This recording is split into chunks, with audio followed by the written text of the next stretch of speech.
장희 월곡교회 성도 여러분 안녕하십니까? 예. 제가 제일 반가운 분은 우리 침례 후보자 우리 두 네 분 3일 연속 빠지지 않고 이렇게 참석을 해주셔서 너무나 감사합니다. 예, 이제 내일까지 예배 탁 드리고 오후에 침례를 받으시는 거잖아요. 정말 축하드립니다. 그리고 또 학생들이 더 있다고 그러셨죠? 예, 정말 내일 감격스러운 그런 침례식이 될 것 같습니다. 제가 이제 이 장희 월곡교회에 와서 지금 3일째 이렇게 여러분과 함께 하는데 참 찬양이 너무 좋습니다. 제가 이런 말 안 하려고 그랬는데 우리 그 예배 전 경배와 찬양도 너무나 뜨겁고 서울에 있는 교회 같지가 않아요. 네. 예, 무슨 얘기인지 모르겠네 진짜 제가. 아주 성도님들이 일찍 오시고 첫째 날 오카리나 제가 다 기억하고 있습니다. 예. 어제는 이 산지를 내게 주소서. 그리고 오늘 바이올린까지 너무나 훌륭하게 우리 하나님께 영광을 돌린 것 같아서 제가 참 감동이고요. 내일 더 기대가 됩니다. 예, 내일 기대가 돼요. 예. 여러분은 혹시 점을 보신 적이 있습니까? 예? 손 들지 마세요. 예. 뭐 21세기에 누가 점을 보겠나 라고 생각을 하겠지만 이 무속과 관련된 사업이 지금 위축되고 있지 않고 이 과학기술 문명 이 시대에 더 호황을 누리고 있다고 합니다. 아직도 점을 보는 사람들이 많이 있어요. 점을 보는 사람들 중에는 뭐 흥미로 보는 사람도 있겠지만 정말 진지하게 점을 보는 사람들도 많습니다. 사람들이 점을 보는 목적은 두 가지인데요. 첫째는 자기 운명이 궁금하기 때문에 그래요. 내가 뭐가 될 사람인지, 내가 앞으로 뭘 어떻게 해야 될지 그 자기의 미래가 궁금한 거예요. 또 다른 목적은 운명을 바꾸고 싶기 때문입니다. 아무래도 자신이 불행한 운명을 타고났다고 생각하는 사람은 어떻게 해서든지 그 운명에서 벗어나고 싶어 합니다. 그래서 뭐 어떻게 해요? 뭐 이름을 바꾼다든지, 그렇죠? 이사를 간다든지, 심지어는 조상의 묘를 옮긴다든지 이렇게 애를 씁니다. 그런데 여러분, 자신의 운명을 안다고 해서 운명을 바꿀 수 있습니까? 운명을 바꿀 수 있다면 그건 이미 운명이 아니잖아요. 그렇죠? 운명이 바뀐다면 그건 이미 운명이 아니에요. 그런 의미로 봤을 때 운명을 아는 것은 소용이 없다. 그런데 만약 운명이 바뀌는 것이라면 운명을 아는 것보다 더 중요한 것은 운명을 만들어가는 누구? 내가 더 중요한 거예요. 운명이 바뀐다며요. 그렇죠? 바뀌는 거면 내가 오늘 어떤 선택, 어떤 노력을 하느냐가 더 중요할 거 아닙니까? 그러니까 이 역시 운명을 알 필요가 있다 없다? 없어요. 오늘 내가 어떻게 충실한 삶을 살 것인가? 내가 바라는 내 미래의 삶을 위해서 나는 오늘 무엇에 집중할 것인가가 더 중요한 것입니다. 그럼에도 불구하고 여전히 많은 사람들이 마치 어떤 저주에 얽매인 것처럼 자신의 운명의 굴레를 벗어나기 위해서 애쓰고 있어요. 이런 질문을 가지고 말입니다. 나는 왜 이렇게 태어났을까? 그런 생각 해본 적 있어요, 없어요? 나는 왜 이렇게 태어났을까? 나는 왜 이 모양 이 꼴로 살아야 하는가? 다른 사람에게 없는 불운이 왜 나에게만 찾아오는 것일까? 내 운명은 왜 이렇게 가련하고 비참한가? 우리는 이런 질문에 시달리고 있습니다. 내 스스로 이런 질문을 던지면서 자신을 괴롭히고 있어요. 그러면서 사람들이 이런 착각을 합니다. 운명을 바꾸려면 뭐가 있어야겠다? 돈이 있어야겠다. 돈이 많으면 내 불행을 상쇄하고 뭔가 변화시킬 수 있을 것 같다는 착각을 하는 거예요. 물론 이 세상에서 돈이 필요하긴 합니다. 그러나 돈이 많은 사람이 불행을 다 극복하는 것은 아니에요. 돈이 많아도 불행해요. 돈이 많아도 병들어요. 돈이 많은 사람도 이혼하더라고요. 그렇죠? 돈이 많은 사람도 외롭고 돈이 많은 사람도 죽습니다. 돈이 우리의 운명을 바꿀 수 있다 없다? 없습니다. 그런데도 우리는 돈이면 뭐든지 다 되는 줄 알고 돈에 매달리면서 살아가는 거예요. 이게 마치 우리의 운명인 것처럼 그렇게 살아갑니다. 큰 집에서 살면 행복할 것 같아요? 살아봤어야지. 좋은 차를 타고 다니면 행복합니까? 좋은 대학을 나오면 더 행복해져요? 아니더라고요. 그 신문에 나왔잖아요. 의대생 왜들 그런지 몰라. 그렇죠? 여러분, 죄의 저주 아래에 있는 이상 모든 사람의 운명은 똑같습니다. 그 운명이란 무엇인가? 고생하며 불행하게 살다가 뭐 하는 거예요? 죽는 거예요. 모든 사람의 운명이 똑같아요. 죄의 저주 아래에 있으면. 우리는 흙에서 와서 흙으로 돌아갈 운명입니다. 이대로라면 사람들은 영원한 행복을 모른 채 죽을 수밖에 없습니다. 1968년 동물학자 존 B. 카로는 쥐의 낙원이라는 실험을 합니다. 무려 5년 동안 진행되었던 실험인데요. 그는 쥐들이 살아갈 수 있는 최적의 환경을 조성한 다음 4쌍의 쥐를 투입하고 관찰했습니다. 먹이와 물을 자동으로 공급해주고 또 온도와 습도를 최적으로 유지해 주었어요. 그리고 그들이 살 수 있는 정말 넉넉한 공간을 확보해 주었습니다. 심지어 매일 배설물을 치워줬기 때문에 쥐들은 아무 걱정 없이 스트레스 없이 행복하게 살 수 있었습니다. 그야말로 쥐들의 뭐예요? 낙원이에요. 쥐들의 천국이에요.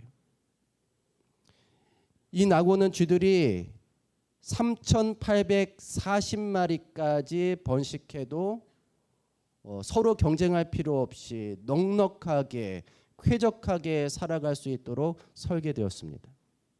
그러나 실제로 쥐들은 2,200마리까지 번식한 다음에 그 이후로 개체수가 급속하게 감소해서 5년 만에 멸망 단계에 이릅니다. 무슨 단계요? 멸망 단계.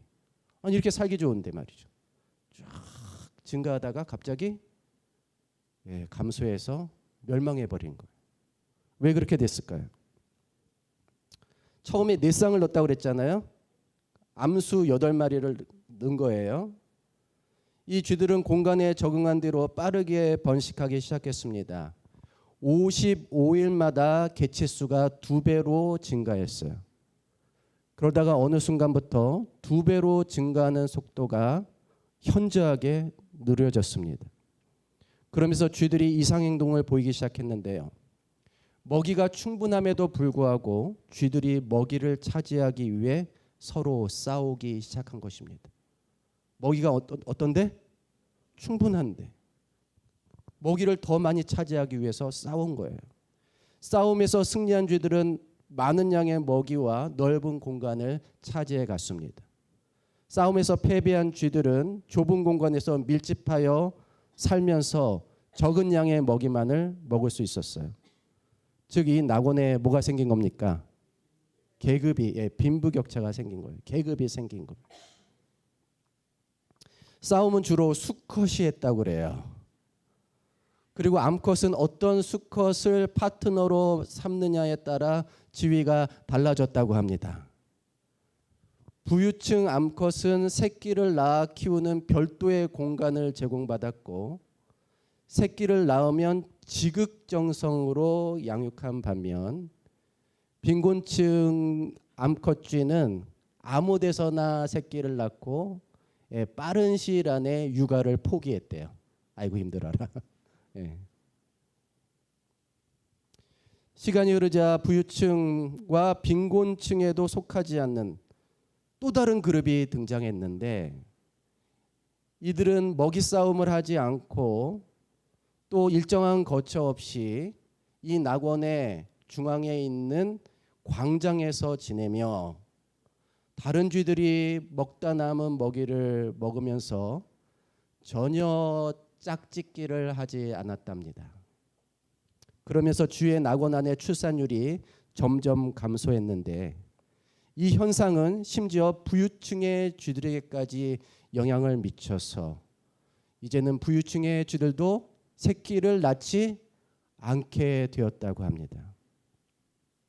그렇게 쥐들은 2200마리까지 증가했다가 이후로 개체수가 급격히 줄어들었고, 쥐들은 서로에게 관심을 갖지 않고 그저 홀로 지내면서 살다가 점점 죽어갔어요.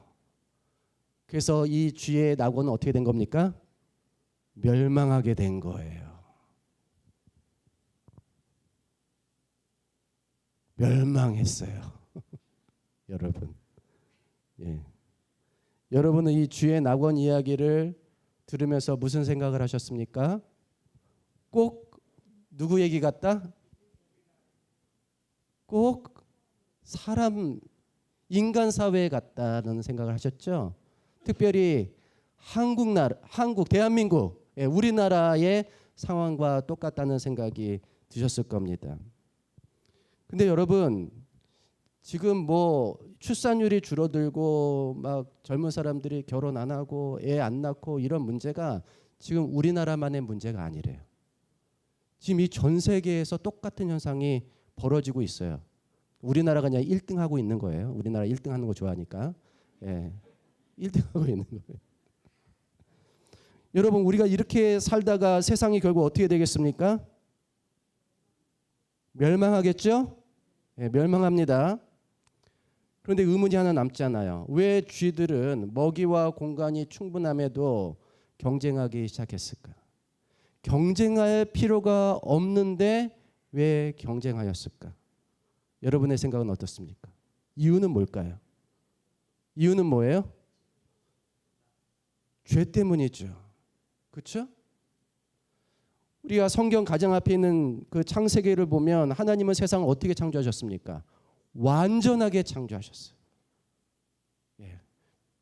우리가 다른 필요를 느낄 필요가 없이 모든 것이 완벽하게 하나님 이 지구를 인간이 살 수 있는 모든 생명체들이 살 수 있는 최적의 환경으로 만들어 주셨습니다. 그런 다음 아담과 하와로 하여금 낙원에서 살게 하셨잖아요. 그리고 뭐라고 말씀하셨어요? 생육하고 번성하여 땅에 충만하라. 그게 낙원에 우리에게 주신 사명이에요. 여러분, 이 낙원에서 사는 삶이 얼마나 행복했겠습니까? 그렇죠? 아무 걱정 근심 없이 하루하루가 정말 매일매일이 최고의 날이지 않았겠습니까? 하나님의 은혜와 축복이 충만한 그런 하루하루를 보내면서 아담과 하와는 얼마나 행복했을까요? 하나님은 이렇게 완벽한 행복의 조건을 만들어 주셨는데 왜 지금 우리는 이렇게 끔찍한 경쟁과 고통 속에 살며 왜 점점 많은 것을 포기할 수밖에 없게 되었을까요? 성경의 가르침에 따르면 그 이유는 뭐 때문이라고요? 죄 때문이라고. 죄요. 원래 인간은 죄를 알지 못했습니다. 죄는 누가 가져온 거예요? 사탄이 가져온 거예요. 사탄은 하늘에서 지위가 높은 천사였잖아요. 그곳에서 하나님을 섬기며 행복하게 살고 있었는데 어느 날 갑자기 이상한 마음을 품게 되었습니다. 그 이상한 마음이 뭐예요? 내가 누가 되겠다? 내가 신이 되겠다. 내가 하나님이 되겠다. 그거는 이기심의 발로였고 하나님의 뭐예요? 하나님의 힘과 권세와 그분의 소유에 대한 욕망의 출발점이었습니다. 그는 은밀하게 하나님을 비난하며 하늘 천사들 3분의 1을 자기 세력으로 만든 다음에 마침내 하늘에서 반란을 일으킵니다. 그때 이 사단의 반란을 진압한 사람이 누굽니까? 진압한 분이 누구예요? 예수님이에요. 예수님이 어떤 이름으로 진압했습니까? 미가엘. 미가엘의 뜻이 뭐예요? 누가 하나님과 같으냐.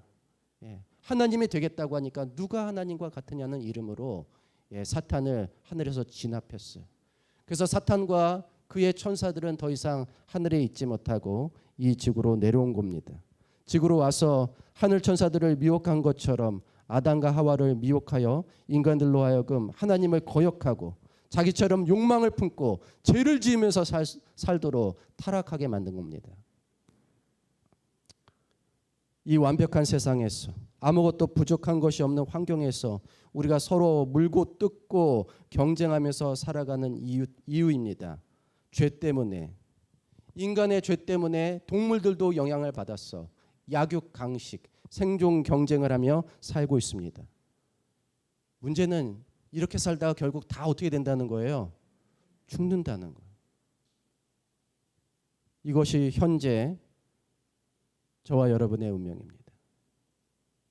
죄 중에 태어나서 고생하고 살면서 온갖 불행을 겪으면서 살다가 결국 어떻게 된다고요? 죽는다고요. 이 운명에서 스스로 벗어날 수 있는 사람은 한 명도 없어요. 그렇다면 하나님은 이 세상을 어떻게 바라보시겠어요? 자신이 완벽하게 창조한 세상이 죄 때문에 이렇게 망가지고 있는 모습을 보면서 어떤 마음이 드시겠습니까? 어떤 마음이 드시겠어요? 자기가 정말 정성스러워서 잘 만들었는데 망가지고 있어요. 어떻게 하고 싶겠어요? 고치고 싶겠죠. 원상태로 복구하고 싶으지 않겠습니까? 그렇죠? 그것이 성경에서 말하는 심판입니다. 하나님은 완전했던 창조 세계에서 사탄의 반역 때문에 잘못된 것들, 인간의 죄 때문에 훼손되고 왜곡된 것들을 바로잡기를 원하십니다. 그러려면 잘못된 것들을 어떻게 해야 돼요? 없애야 돼요. 잘못된 거 어떻게 하자고요? 없애야 돼요. 여러분이 밭농사를 좀 져보신 분이 계시나? 저도 져보진 않았는데 그냥 상상 속으로 밭농사를 했는데 이 작물이 잘 자라는 게 있는데 중간에 잘못된 거 있으면 어떻게 해야 돼? 예? 뽑아야지. 그거 뽑아야죠. 그것 때문에 딴 것도 다 잘못되면 안 되잖아요. 이렇게 잘못된 건 어떻게 해야 됩니까? 없애야 돼요. 근데 잘못된 게 한두 가지가 아니야. 너무 많이 잘못됐어. 아니, 전부 잘못됐어요. 한 사람이 아니라 모든 사람이 죄에 오염되었어요. 모두가 망가졌어요. 밭농사 보신 분, 다 망했어. 그렇죠? 작물들이 다 이상하게 이상한 병이 돌아. 어떻게 해야 됩니까? 그게 심판이에요. 갈아엎는 거. 갈아엎어요. 왜냐하면 다시 시작해야 되잖아요. 갈아엎어서 다시 시작해야 돼요.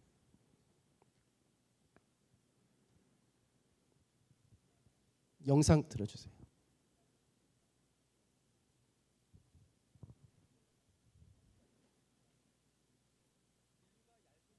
소리? 석 달 전 유엔 사무총장이 남긴 기후위기 경고입니다. 위기를 벗어날 골든타임까지는 2년도 남지 않았습니다. 2025년이라는 시점은 기후변화 대응을 위한 195개국 정부 간 협의체 IPCC가 지난 3월 만장일치로 채택한 6번째 보고서를 토대로 합니다. 인류는 생존을 위해 2030년까지 온실가스 순 배출량을 2019년 대비 43% 줄여야 하는데 이를 위해선 2025년에 온실가스 배출량이 정점을 찍어야 한다는 겁니다. 심지어 이 목표를 달성한다고 해도 2040년 전에 1.5도 상승은 확실하고 2도 상승마저 막기 어렵다는 결론입니다. 온도가 상승할수록 홍수, 가뭄, 산불, 흑설, 폭염 등 극단적인 날씨가 잦아집니다. 홍수의 경우만 봐도 기온이 1.5도 증가하면 2배 늘어나는데 2도면 2.7배, 4도면 6.8배 급증합니다. 지난해 미국의 한 대학 연구팀은 지구의 생물들이 자연현상에 의해 5차례의 대멸종을 겪었고 현재 인간에 의한 6차 대멸종을 겪고 있다고 발표했습니다. 1500년 이후 약 200만 종의 지구 생물 중 15만에서 26만 종이 사라져 이미 7.5에서 13%의 멸종이 진행된 것으로 추산한 겁니다. 백악기말 공룡 대멸종 등 지구의 5대 대멸종 중에는 생물종의 6에서 70% 이상이 사라졌습니다. 연구팀은 인간이 지금의 위기를 초래한 당사자이면서도 미래를 위한 의식 있는 선택을 할 수 있는 유일한 종이라고 강조하며 위기를 부인하거나 심지어 고무하는 행동은 대멸종을 향하는 슬픈 길이라고 평가했습니다. 뉴스의 지식을 담다. 여러분, 우리가 지금 어디로 가고 있다고요? 대멸종. 대멸종이 눈앞에 와 있어요.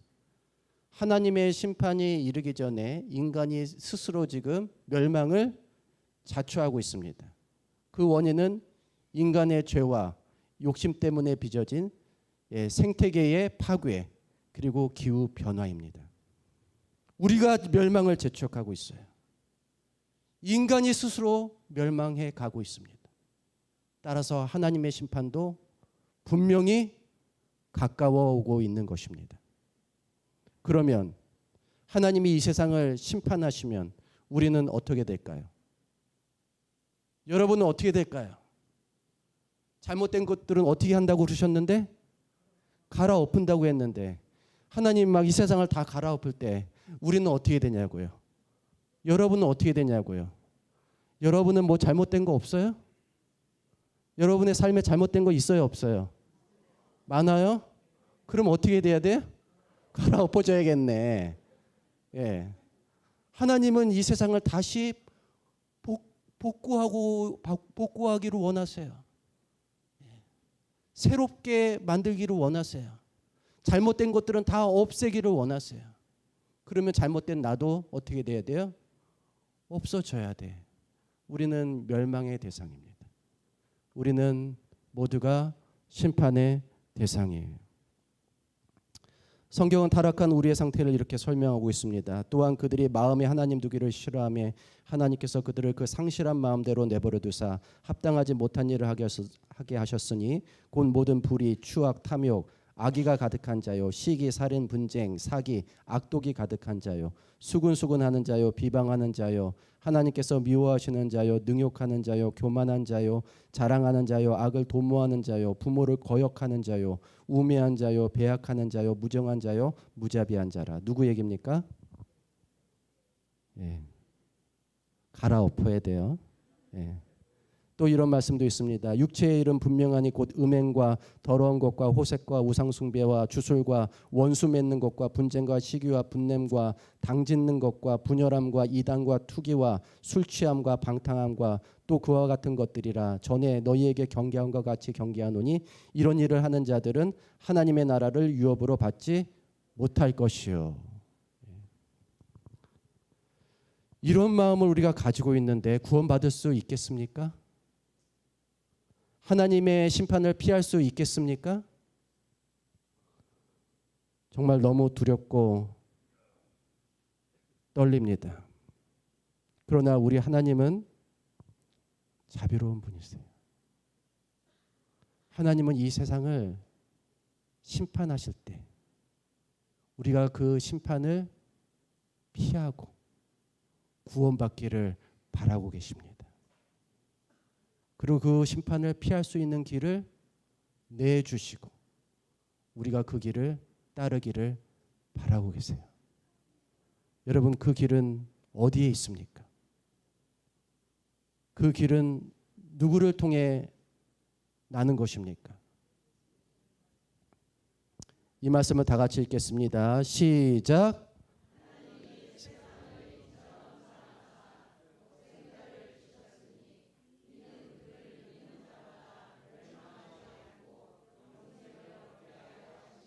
아멘. 뭐하지 않고 우리 이제 갈아엎으실 때 우리는 갈아엎어지지 않을 수도 있어요. 방법은 뭡니까?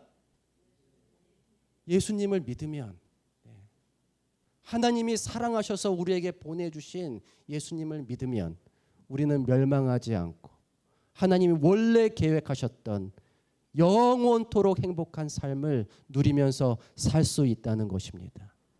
여러분, 우리 예수님 믿어야겠습니까? 예수님 믿어야 합니다.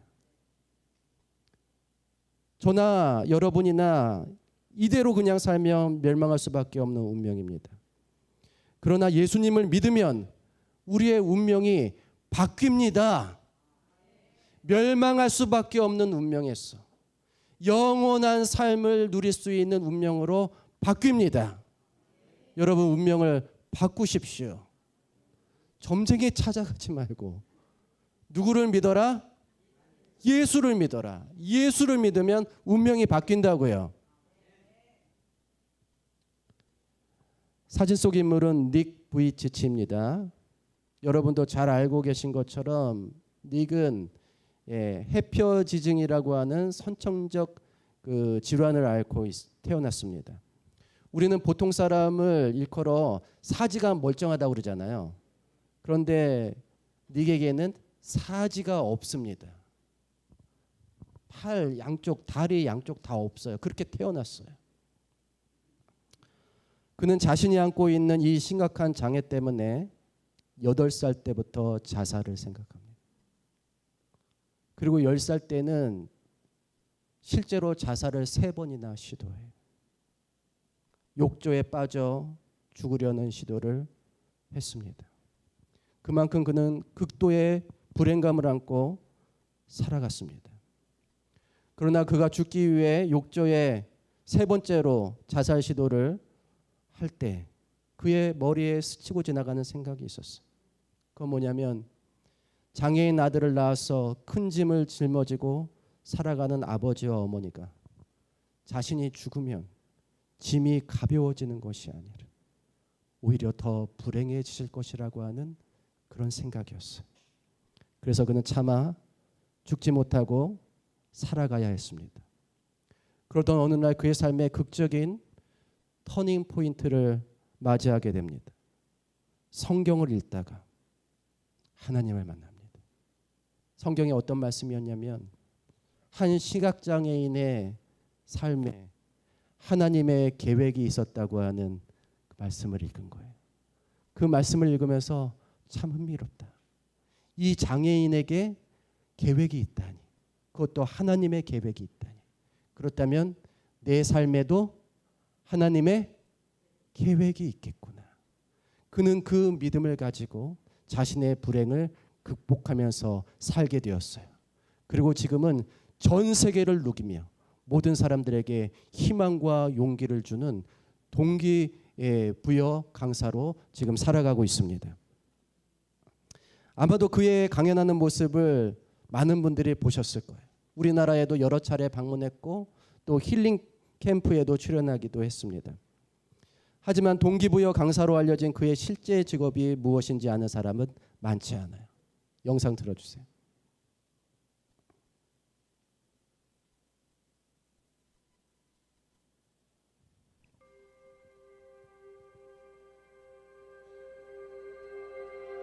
I was born in Melbourne, Australia, 1982, and my parents had no idea that I was going to be born without arms or legs.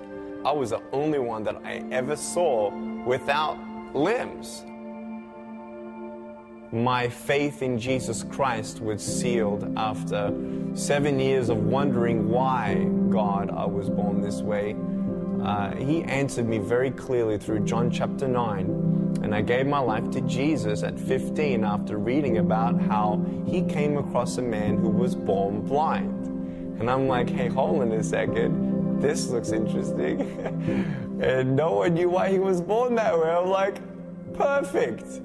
So I read on, and in verse 3 of the 9th chapter, Jesus said, it was done so that the works of God would be revealed through him. And I'm like, wow, God, if you had a plan for the blind man, you do have a plan for me. And that was the beginning of my personal relationship with Jesus.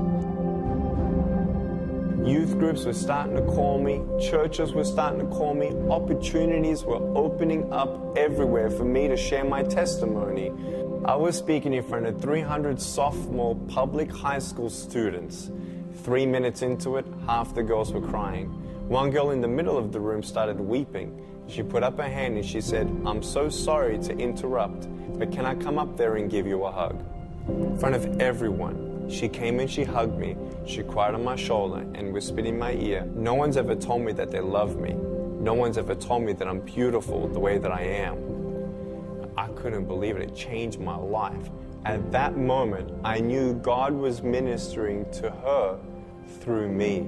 It's not by my speech or my power, it was God. And my heart was ignited with a passion. And it was an awesome day to see one soul transformed forever.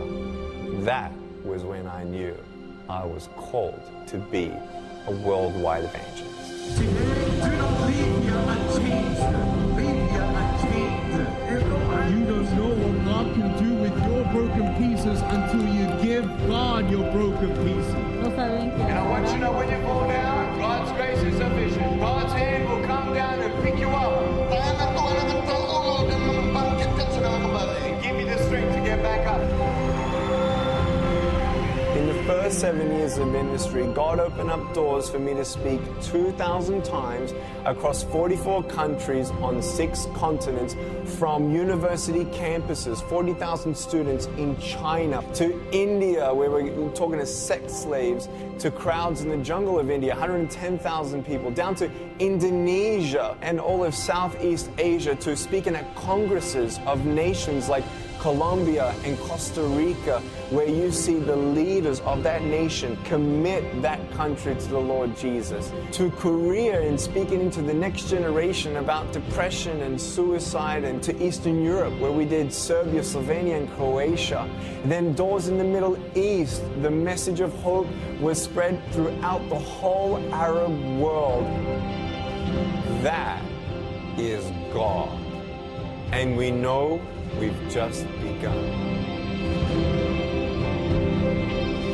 By the grace of God, we have seen face to face 500,000 souls say yes to Jesus and be plugged into a local church. As crazy as it sounds, our goal at Life Without Limbs Ministry is to preach to every single soul on the planet. 7 billion people. We believe that this goal is possible as the Holy Spirit is gathering an army and building up supporters to send us and accomplish this mission. But this all takes support.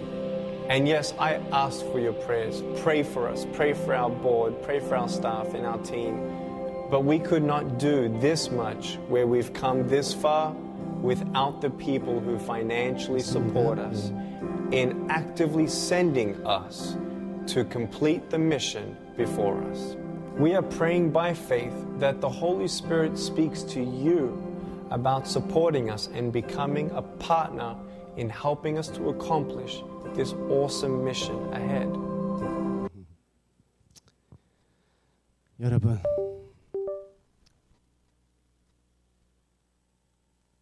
누가 더 장애자 같습니까? 장애는 신체에 있는 것이 아니라 마음에 있는 겁니다.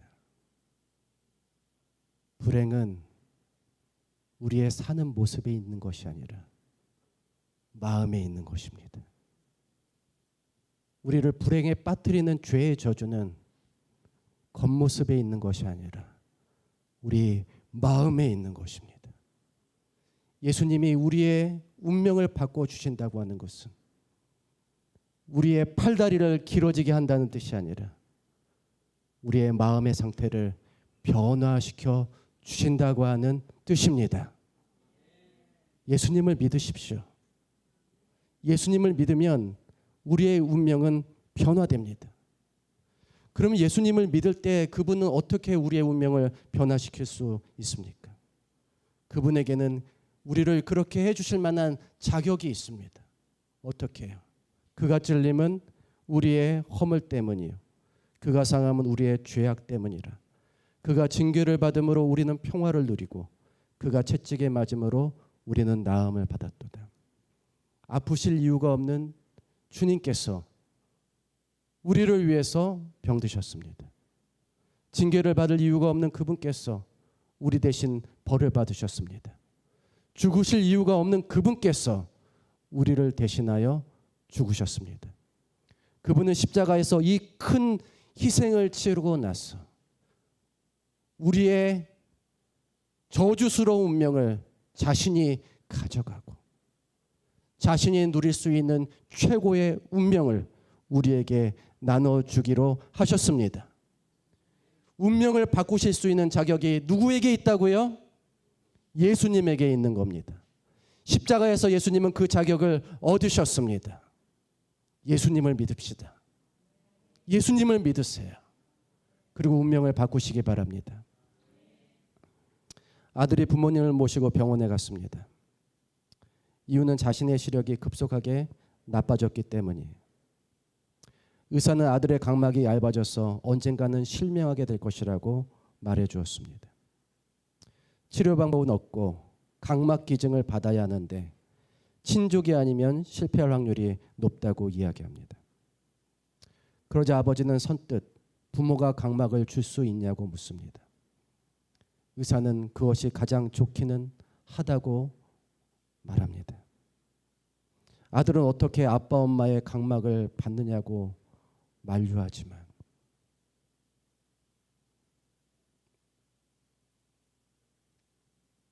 아빠는 왜 못 주냐고 내 새끼를 위해선 양쪽 눈을 다 줘도 상관없다고 말합니다.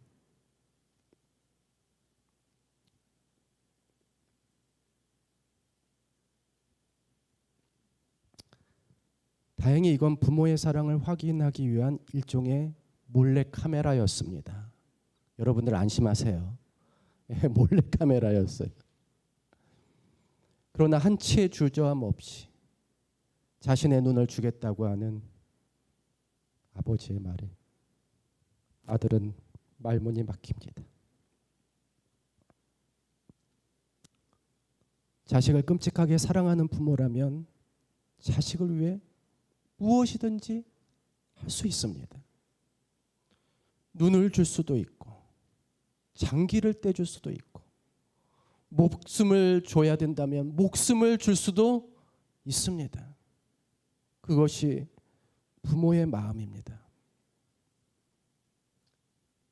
그런데 예수님은 인간 부모보다 더 큰 사랑을 우리에게 주셨습니다. 그분은 보잘것없는 인간에게 구원과 영생을 주시기 위해 하늘을 버리고 인간의 모습으로 와서 우리 모든 죄를 짊어지고 십자가에서 죽으심으로 우리에 대한 사랑을 나타내시고 우리에게 모든 것을 아낌없이 주셨습니다. 그렇게 죽으심으로 그분은 자신을 믿는 자에게 자신의 생명을 나눠줄 수 있는 자격을 얻게 되셨습니다.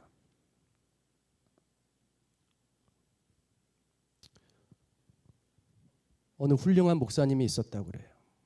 하루는 예배 시간에 등단해서 막 설교를 하려고 하는데 맨 앞자리에 어느 노신사가 앉아있는 모습을 보게 되었어요. 그 노인은 이 목사님이 존경하는 은퇴 목사님이셨어요. 그런데 아무 예고 없이 교회를 방문하신 겁니다. 이 목사님은 그 선배 목사님 앞에서 도저히 설교할 수가 없었어요. 그래서 은퇴 목사님을 강단으로 초청해서 말씀을 전해달라고 부탁했습니다. 은퇴 목사님은 설교를 하시면서 마치실 쯤에 한 이야기를 들려주셨습니다. 어떤 아버지가 아들과 아들의 친구를 데리고 보트 낚시를 나갔어요. 그런데 갑자기 파도가 일어났어. 아들과 아들의 친구가 바다에 빠지고 만 것입니다. 보트 위에는 구명 튜브가 하나밖에 없었습니다. 아들과 친구는 파도에 휩쓸려 점점 보트에서 멀어지고 있었어요. 아버지는 누구에게 튜브를 던져야 할까요? 순간 아버지는 아들의 친구가 아직 불신자라는 사실을 기억하게 되었습니다. 아들은 아버지를 따라 예수님을 잘 믿는 아이였기 때문에 하나님께서 반드시 구원해 주실 것이라고 확신했어요. 그러나 아들의 친구는 지금 죽으면 다시는 기회가 없었습니다. 아버지는 하나밖에 없는 그 튜브를 아들의 친구에게 던져주었습니다. 그리고 아들을 향해서는 아들아 사랑한다. 예수님이 널 구원하실 거야. 하늘에서 만나자꾸나 고 작별을 고했습니다. 이 이야기를 들려주시면서 하나님 아버지께서는 우리를 구원하기 위해 아들을 보내주셨고 아들 하나님은 우리를 구원하시려고 우리 대신 죽으셨습니다. 우리도 다른 사람을 구원하기 위해서는 그렇게 할 수 있어야 합니다라고 설교의 결론을 맺었습니다. 이 감동적인 이야기를 듣고 모든 회중은 크게 은혜를 받았지만 오히려 냉담한 반응을 보이는 한 학생이 있었어요. 그 학생은 예배를 마치자 목사님을 찾아와 물었습니다. 아무리 그래도 그렇지 그렇게 하는 사람이 어디 있어요? 다 지어낸 얘기죠? 하나님이면 그렇게 하실 수 있어도 사람이라면 그렇게 못하죠. 그때 담임 목사님은 그 학생에게 이 목사님이 바로 그 아버지의 아들의 아버지고 내가 그 아들의 친구란다 라고 고백하였다고 합니다. 여러분의 삶에 지금 어떤 문제가 있는지, 여러분이 지금 어떤 불행과 고통을 겪고 있는지 저는 잘 알지 못합니다.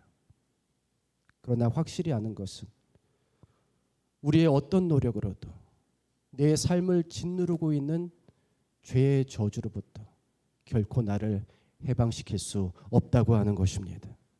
오직 예수님만이 우리의 운명을 바꾸어 주실 수 있습니다. 예수님을 믿으면 우리의 운명이 변화합니다.